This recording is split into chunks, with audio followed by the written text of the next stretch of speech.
പുറപ്പാട് 20 പുസ്തകം. ബാർക്കിമോർ ദൈവം ഈ വചനങ്ങളൊക്കെയും അരുളിച്ചെയ്തു. അടിമ വീടായ മിസ്രയീം ദേശത്തുനിന്ന് നിന്നെ കൊണ്ടുവന്ന യഹോവയായ ഞാൻ ദൈവമാകുന്നു. ഞാനല്ലാതെ അന്യദൈവങ്ങൾ നിനക്കുണ്ടാകരുത്. ഒരു വിഗ്രഹമുണ്ടാക്കരുത്. മീതെ സ്വർഗത്തിലെങ്കിലും താഴെ ഭൂമിയിലെങ്കിലും യാതൊന്നിന്റെയും പ്രതിമയും അരുത്. അവയെ നമസ്കരിക്കുകയോ സേവിക്കുകയോ ചെയ്യരുത്. നിന്റെ ദൈവമായ യഹോവയായ ഞാൻ തീക്ഷ്ണതയുള്ള ദൈവമാകുന്നു. എന്നെ പകയ്ക്കുന്നവരിൽ പിതാക്കന്മാരുടെ അകൃത്യം 3-ാമത്തെയും 4-ാമത്തെയും തലമുറ വരെ മക്കളുടെ മേൽ സന്ദർശിക്കുകയും എന്നെ സ്നേഹിച്ച് എന്റെ കൽപ്പനകളെ പ്രമാണിക്കുന്നവർക്ക് 1000 തലമുറ വരെ ദയ കാണിക്കുകയും ചെയ്യുന്നു. നിന്റെ ദൈവമായ യഹോവയുടെ നാമം വൃഥാ എടുക്കരുത്. തന്റെ നാമം വൃഥാ എടുക്കുന്നവനെ യഹോവ ശിക്ഷിക്കാതെ വിടുകയില്ല. ശബ്ബത്ത് നാളിനെ ശുദ്ധീകരിപ്പാൻ ഓർക്ക. 6 ദിവസം അധ്വാനിച്ച് നിന്റെ വേലയൊക്കെയും ചെയ്യുക. 7-ാം ദിവസം നിന്റെ ദൈവമായ യഹോവയുടെ ശബ്ബത്ത് ആകുന്നു. അന്ന് നീയും നിന്റെ പുത്രനും പുത്രിയും നിന്റെ വേലക്കാരനും വേലക്കാരത്തിയും നിന്റെ കന്നുകാലികളും നിന്റെ പടിവാതിൽക്കകത്തുള്ള പരദേശിയും ഒരു വേലയും ചെയ്യരുത്. 6 ദിവസം കൊണ്ട് യഹോവ ആകാശവും ഭൂമിയും സമുദ്രവും അവയിലുള്ളതൊക്കെയും ഉണ്ടാക്കി. 7-ാം ദിവസം സ്വസ്ഥമായിരുന്നു. അതുകൊണ്ട് യഹോവ ശബ്ബത്ത് നാളിനെ അനുഗ്രഹിച്ച് ശുദ്ധീകരിച്ചിരിക്കുന്നു. നിന്റെ ദൈവമായ യഹോവ നിനക്ക് തരുന്ന ദേശത്ത് നിനക്ക് ദീർഘായുസ്സുണ്ടാകുവാൻ നിന്റെ അപ്പനെയും അമ്മയെയും ബഹുമാനിക്കാം.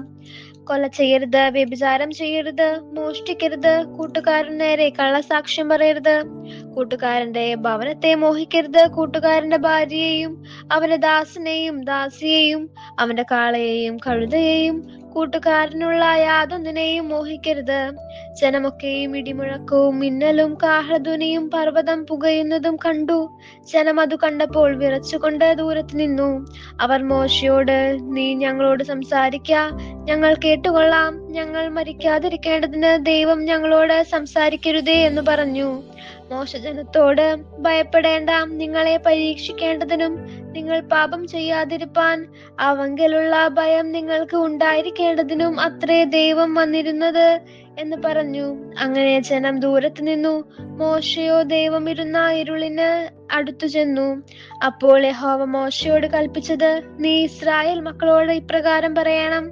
ഞാൻ സ്വർഗത്തിൽ നിന്ന് നിങ്ങളോട് സംസാരിച്ചത് നിങ്ങൾ കണ്ടിരുന്നുവല്ലോ. എന്റെ സന്നിധിയിൽ വെള്ളി കൊണ്ടുള്ള ദേവന്മാരെയോ പൊന്നുകൊണ്ടുള്ള ദേവന്മാരെയോ നിങ്ങൾ ഉണ്ടാക്കരുത്. എനിക്ക് മണ്ണുകൊണ്ട് ഒരു യാഗപീഠമുണ്ടാക്കി അതിന്മേൽ നിന്റെ ഹോമയാഗങ്ങളും സമാധാനയാഗങ്ങളും നിന്റെ ആടുകളും കന്നുകാലികളും അർപ്പിക്കണം. ഞാൻ എന്റെ നാമത്തിന്റെ സ്മരണ സ്ഥാപിക്കുന്ന ഏതു സ്ഥലത്തും ഞാൻ നിന്റെ അടുക്കൽ വന്ന് നിന്നെ അനുഗ്രഹിക്കും. കല്ലുകൊണ്ട് എനിക്ക് ഒരു യാഗപീഠം ഉണ്ടാക്കുന്നുവെങ്കിൽ ചെത്തിയ കല്ലുകൊണ്ട് അത് പണിയരുത്. നിന്റെ ആയുധം കൊണ്ട് അതിനെ തൊട്ടാൽ നീ അതിനെ അശുദ്ധമാക്കും. എന്റെ യാഗപീഠത്തിങ്കൽ നിന്റെ നഗ്നത കാണാതിരിപ്പാൻ നീ അതിങ്കൽ പടിവാതികളാൽ കയറരുത്. ബാർക്കിമോർ